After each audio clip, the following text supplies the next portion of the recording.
प्राचीन काल में भारत के मध्य में एक समृद्ध और वैभवशाली राज्य था जिसका नाम था सूर्यनगरी।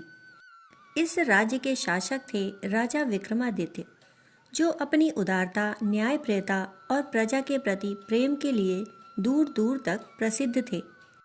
उनका राजमहल सोने, चांदी और रत्नों से सजा हुआ था और उनकी प्रजा सुख शांति से जीवन यापन करती थी। राजा के पास अपार धन दौलत थी और वह अक्सर दान पुण्य के कार्यों में हिस्सा लिया करते। वह मंदिरों को स्वर्ण भेंट करते, गरीबों को भोजन बंटवाते और विद्वानों को सम्मान देते। परंतु उनके मन में एक कमी हमेशा खटकती थी।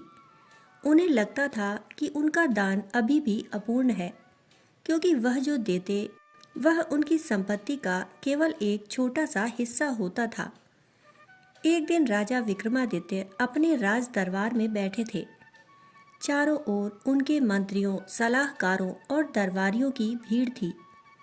तभी एक सैनिक ने आकर सूचना दी कि एक साधु जो जंगल में एक छोटी सी कुटिया में रहते हैं, सूर्य नगरी के द्वार पर आए हैं और राजा से मिलना चाहते हैं। साधु का नाम था स्वामी अनंतदास। उनके बारे में कहा जाता था कि वे सांसारिक सुखों से दूर तप और साधना में लीन रहते हैं। उनकी बातें सरल परंतु गहरी होती थी और जो भी उनसे मिलता उनके शब्दों से प्रेरित होकर लौटता था। राजा ने तुरंत साधु को दरबार में बुलवाया। जब स्वामी अनंतदास ने दरबार में प्रवेश किया तो सभी की नजरें उन पर टिक गई। उनका व्यक्तित्व सादगी से भरा था। उनके शरीर पर केवल एक साधारण धोती थी, हाथ में एक लकड़ी की माला और चेहरे पर एक शांत मुस्कान। राजा ने उठकर उनका स्वागत किया और उन्हें अपने सिंहासन के पास एक आसन पर बैठने का अनुरोध किया।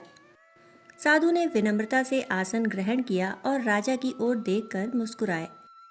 स्वामी, आपका सूर्य नगरी में आगमन हमारे लिए सौभाग्य की बात है, राजा ने कहा।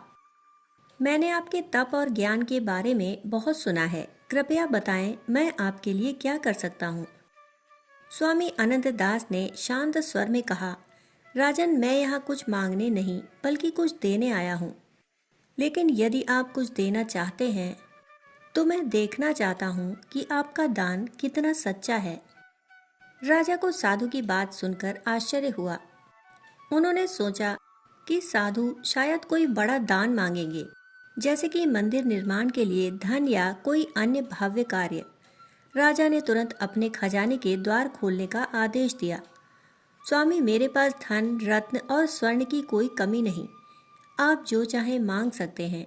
मैं आपके लिए एक भव्य आश्रम बनवाऊंगा जिसमें सैकड़ों साधु रह सकें, या यदि आप चाहें तो मैं एक विशाल मंदिर बनवाऊं जो आपकी साधना को समर्पित होगा। साधु ने मुस्कुराते हुए कहा, राजन, मुझे ना तो आश्रम चाहिए और ना ही मंदिर। मुझे केवल एक रोटी चाहिए। राजा और दरबार में मौजूद सभी लोग साधु की बात सुनकर हक्के पक्के रह गए। एक रोटी? इतने बड़े राजा से, जिसके पास अपार धन संपदा थी, एक साधु केवल एक रोटी मांग रहा था। राजा को लगा कि शायद साधु मजाक कर रहे हैं या उनकी बात में कोई गहरा रहस्य छिपा है। उन्होंने पूछा, स्वामी, क्या आप वास्तव में केवल एक रोटी चाहते हैं? मेरे पास इतना कुछ है जो मैं आपको दे सकता हूँ। कृपया कुछ और मांगिए। साधु ने शांत स्वर में जवाब दिया, राजन, दान का मूल्य उसकी मात्रा में नहीं बल्कि नियत में होता है। एक रोटी जो दिल से दी जाए मेरे लिए सोने के महल से अधिक मूल्यवान है। परंतु यह रोटी मुझे उसी से चाहिए जो इसे सचमुच जरूरतमंद को देना चाहता हो। राजा को साधु की बात समझ नहीं आई। उन्होंने तुरंत अपने रसोइयों को बुलवाया और एक स्वादिष्ट गर्मा गर्म रोटी मंगवाई जो ताज़ा घी में सिकी हुई थी। रोटी को एक सुंदर स्वर्ण थाली में रखकर साधु के सामने प्रस्तुत किया गया। साधु ने रोटी को देखा परंतु उसे छुआ नहीं। उन्होंने कहा, राजन, यह रोटी आपने अपने रसोइये से बनवाई है। मैं चाहता हूँ कि आप स्वयं मेरे लिए एक रोटी बनाएं और उसे मुझे दें। राजा विक्रमादित्य को यह अनुरोध और भी अजीब लगा। उन्होंने कभी रसोई में कदम नहीं रखा था।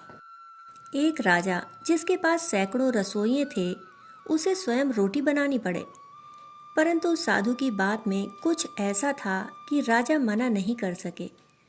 उन्होंने साधु का अनुरोध स्वीकार किया और रसोई की ओर चल पड़े। रसोई में पहुंचकर राजा को एहसास हुआ कि रोटी बनाना इतना आसान नहीं। आटा गूंथना, उसे बेलना और तवे पर सेकना, यह सब उनके लिए नए अनुभव थे। कई बार आटा चिपक गया, कई बार रोटी जल गई। घंटों की मेहनत के बाद राजा किसी तरह एक रोटी बनाने में सफल हुए। वह रोटी न तो गोल थी, न ही सुंदर, परंतु राजा के चेहरे पर एक अनोखी संतुष्टि थी। उन्होंने उस रोटी को एक साधारण थाली में रखा और साधु के पास ले गए। साधु ने रोटी को देखा और मुस्कुराए। राजन, यह रोटी मेरे लिए सबसे कीमती है, उन्होंने कहा। परंतु अब मैं आपसे एक और काम चाहता हूँ। इस रोटी को उस व्यक्ति को दे दीजिए जो इस समय सूर्य नगरी में सबसे अधिक भूखा हो। राजा को यह कार्य और भी कठिन लगा। सबसे भूखा व्यक्ति कौन हो सकता है? उन्होंने अपने सैनिकों को आदेश दिया कि वे पूरे नगर में जाकर सबसे ज़रूरतमंद व्यक्ति को खोजें। सैनिकों ने कई घंटों तक नगर का चक्कर लगाया, परंतु हर जगह उन्हें यही सुनने को मिला कि राजा विक्रमादित्य के शासन में कोई भूखा नहीं है। सभी के पास भोजन और आश्रय था। अंत में एक सैनिक ने बताया कि नगर के बाहर एक टूटी फूटी झोपड़ी में एक बूढ़ी औरत रहती है जो बहुत कमज़ोर और भूखी दिखती है। राजा स्वयं उस झोपड़ी की ओर चल पड़े। वहां पहुंचकर उन्होंने देखा कि एक बूढ़ी औरत, जिसके कपड़े फटे हुए थे और चेहरा थकान से भरा था, जमीन पर बैठी थी। राजा ने उसे अपनी बनाई रोटी दी और कहा, माता, यह रोटी मेरे हाथों से बनी है, कृपया इसे ग्रहण करें। बूढ़ी औरत ने रोटी खाई तो उसकी आंखों में आंसू आ गए। उसने कहा, राजन, मैंने वर्षों से इतना स्वादिष्ट भोजन नहीं खाया। आपने मुझे केवल भोजन नहीं बल्कि सम्मान और प्रेम दिया है। राजा को उस औरत की बात सुनकर एक अनोखा सुख मिला जो उन्होंने पहले कभी अनुभव नहीं किया था। जब राजा साधु के पास लौटे तो उन्होंने पूछा, स्वामी, क्या अब मेरा दान पूर्ण हुआ? साधु ने कहा, राजन, आज आपने सच्चा दान दिया। आपने न केवल रोटी दी बल्कि उसमें अपनी मेहनत, समय और प्रेम डाला। सच्चा दान वही है जो दिल से और ज़रूरतमंद को दिया जाए, न कि दिखावे के लिए। इस घटना के बाद राजा विक्रमादित्य ने अपने दान पुण्य के तरीके को बदल लिया। उन्होंने भव्य दान के बजाय छोटे छोटे कार्यों पर ध्यान देना शुरू किया जो वास्तव में ज़रूरतमंदों के लिए उपयोगी थे। उनकी प्रजा और भी सुखी हो गई और राजा का नाम सूर्य नगरी में एक सच्चे दानी के रूप में अमर हो गया। दान का मूल्य उसकी मात्रा में नहीं बल्कि उसकी नीयत और ज़रूरत में होता है। सच्चा दान वही है जो दिल से और सही व्यक्ति को दिया जाए। दोस्तों, कहानी सुनने के लिए आप सभी का बहुत बहुत आभार। फिर मिलते हैं एक और कहानी के साथ। तब तक के लिए धन्यवाद।